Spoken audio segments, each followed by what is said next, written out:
Хей, хей, хей. Здравей, играчо, не ме гледай, че съм малчо, ще те направя на палячо. Разбрали ме смукачо, живота ме направи такъв, да гледам само за стръв, после да го ползвам до кръв. Тези депутати вече станаха като изтъркан пилъв. Трябва смяна без драма, не питай мама. Станал си голям, ама като видиш порцелан, питаш се това дали да го изям.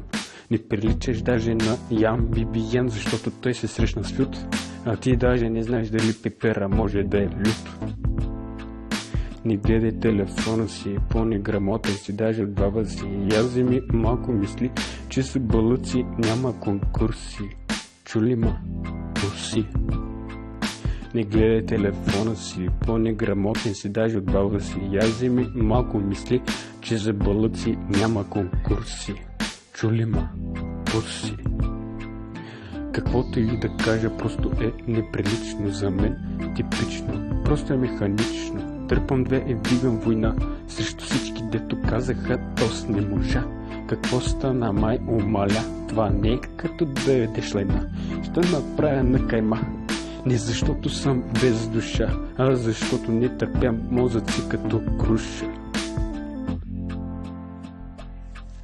Не гледай телефона си, по-неграмотен си даже от баба си. Я вземи малко мисли, че за бълъци няма конкурси.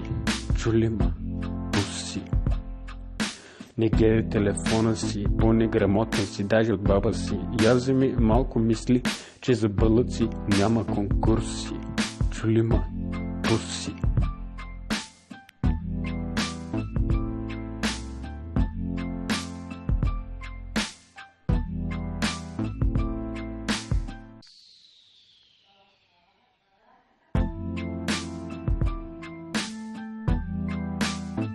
Хей, хей, хей.